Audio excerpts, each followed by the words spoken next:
আসসালামু আলাইকুম। 3ds Max এর বেসিক টু অ্যাডভান্স টিউটোরিয়াল কোর্সের 36তম টিউটোরিয়ালে আমি ক্যাটকোরের পক্ষ থেকে আপনাদের সাথে রয়েছি মোহাম্মদ রাকিব। আজকের টিউটোরিয়ালটিতে আমরা 3ds Max এ ইম্পোর্ট, মার্জ এবং কিভাবে এক্সপোর্ট করতে হয় সেই বিষয়গুলো সম্বন্ধে জানবো।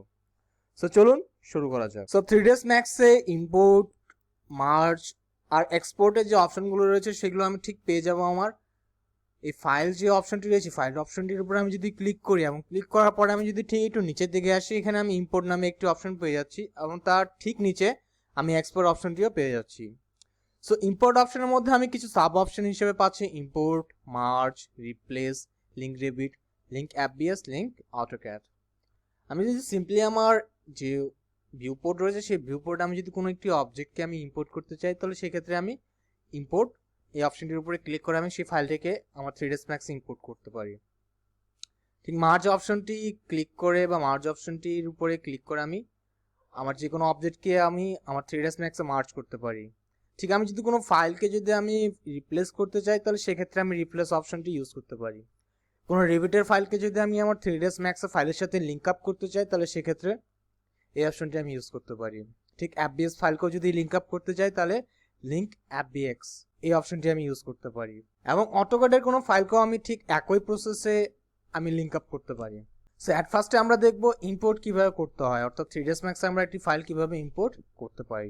সো ইম্পোর্ট করার জন্য যেটি করতে হবে, সিম্পলি এই ইম্পোর্ট অপশনটির উপরে ক্লিক করে আমার ফাইলটি যে ডেস্টিনেশন ফোল্ডারে রয়েছে সেই ডেস্টিনেশন ফোল্ডারে ব্রাউজ করে সিম্পলি এই ফাইলটিকে আমি আমার 3ds Max এ ইম্পোর্ট করতে যাচ্ছি। সো আমাকে যেটা করতে হবে সেটা হলো এই ফাইলটিকে সিলেক্ট করে জাস্ট ওপেন বাটনে এটি ক্লিক দিতে হবে এবং ক্লিক দেওয়ার পরে এরকম একটি উইন্ডো আমার সামনে চলে আসবে।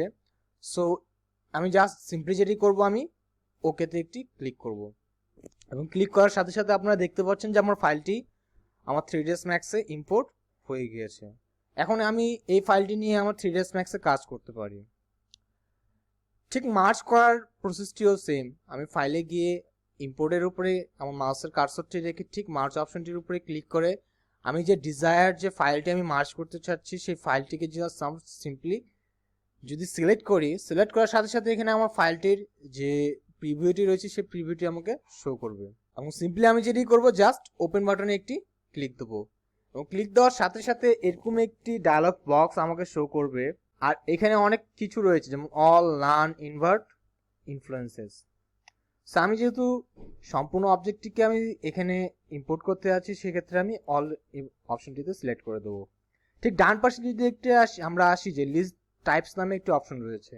সো এই লিস্ট টাইপস বলতে আসলে কি বোঝাচ্ছে, আমার যে মার্জকৃত যে ফাইলটি রয়েছে সেই ফাইলটি অনেক ধরনের জিওমেট্রি, শেপ ইত্যাদি দ্বারা তৈরি করা। সো আমি আমার ফাইলটির মধ্যে যদি শুধুমাত্র জিওমেট্রিগুলোকে এখানে মার্জ করতে চাই, তাহলে সেক্ষেত্রে আমি সবগুলোর উপর থেকে টিকগুলো তুলে দেবো। তুলে দিয়ে শুধুমাত্র আমার জিওমেট্রির উপরে যদি টিক থাকে, তাহলে আমার অবজেক্টটিতে যতগুলো জিওমেট্রি রয়েছে শুধুমাত্র জিওমেট্রিগুলোই মার্জ হবে। ঠিক আমি যদি জিওমেট্রির উপর থেকে টিক তুলে দিয়ে আমি যদি শেপের উপরে টিক রাখি, তাহলে আমার অবজেক্টে যতগুলো শেপ রয়েছে শুধুমাত্র শেপগুলোই মার্জ হবে। শেপ ব্যতীত অন্য কোনো কিছু আমার ফাইলে বা আমার 3ds Max এ মার্জ হবে না। সো আমি এখানে যেটি করবো, আমি অলে আমি সিলেক্ট করে রাখবো। করার পরে জাস্ট সিম্পলি আমি এই অল যে বাটনটি রয়েছে অল বাটনটির উপরে একটি ক্লিক দেবো। ক্লিক দেওয়ার পরে ঠিক এই ওকের উপরে একটি ক্লিক দেবো। এখন যদি আমি একটু জুম আউট করি, তাহলে আমার অবজেক্টটি ঠিক এখানে মার্জ হয়েছে। এখন যদি আমার অবজেক্টের উপরে আমি একটু জুম করি,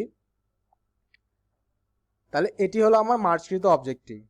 ঠিক মার্জ করার আরেকটি প্রসেস বা আরেকটি নিয়ম রয়েছে, সেটি হলো সিম্পলি আমি যদি আমার 3ds Max সফটওয়্যারটিকে মিনিমাইজ করে আমার যে কাঙ্ক্ষিত যে ডিজায়ার যে ফাইলটি রয়েছে সেই ফাইলটিকে যদি আমি সিলেক্ট করে জাস্ট আমার 3ds Max সফটওয়্যারটির মধ্যে আমি যদি জাস্ট সিম্পলি ক্লিক করে এখানে যদি আমি ছেড়ে দিই, তাহলে আমি এখানে অনেকগুলো অপশন পাচ্ছি। একটি হলো open file, merge file, XREF file, cancel. ঠিক যদি আমি মার্জ করতে চাই, তাহলে আমি মার্জ ফাইলের উপর এটি ক্লিক দেবো। ক্লিক দেওয়ার পরে এখানে আমি যদি apply to all duplicates and use mass material এটির উপরে ক্লিক করে ও যদি ওকে করি, তাহলে ঠিক আমার অবজেক্টটি মার্জ হয়ে যাবে। সো এখন আমরা দেখবো যে 3ds Max এক্সপোর্ট কীভাবে করতে হয়, আমি যে কোনো একটি অবজেক্টকে কীভাবে এক্সপোর্ট করতে পারি। সো এক্সপোর্ট করার জন্য আমাকে যেটি করতে হবে, সিম্পলি ফাইলে গিয়ে এই এক্সপোর্ট অপশনটির উপরে একটি ক্লিক দিয়ে আমি যদি এক্সপোর্টের উপরে ক্লিক দিই, ক্লিক দেওয়ার পরে এখানে আমি অনেক ধরনের অপশন পাবো। সেভ এস টাইপ, আমি যদি চাই আমি এক্সপোর্ট করতে চাই এটি অটোডেস্ক এফবিএক্স ফাইলে, 3dx ফাইলে, then AutoCAD DWG, AutoCAD DXF file, etcetera ইত্যাদি বিভিন্ন ধরনের আমি ফাইলে চাইলেও এটাকে এক্সপোর্ট করতে পারি। ঠিক অ্যাডোবি ইলাস্ট্রেটরের ফাইলেও আমি এটিকে এক্সপোর্ট করতে পারি। জাস্ট সিম্পলি আমি যে ফরম্যাটে এটিকে এক্সপোর্ট করতে চাই সেই ফরম্যাটটি সিলেক্ট করে আমি এটিকে একটু যদি নাম দিয়ে সিম্পলি সেভ বাটনে ক্লিক করি, তাহলে আমার ফাইলটি এক্সপোর্ট হয়ে যাবে। সো আজকের টিউটোরিয়ালটি এই পর্যন্তই। এর পরের টিউটোরিয়ালগুলো দেখার আমন্ত্রণ জানিয়ে আমি আজকের মতো এখানে বিদায় নিচ্ছি। সে পর্যন্ত আপনারা সকলে ভালো থাকবেন, সুস্থ থাকবেন। আসসালামু আলাইকুম।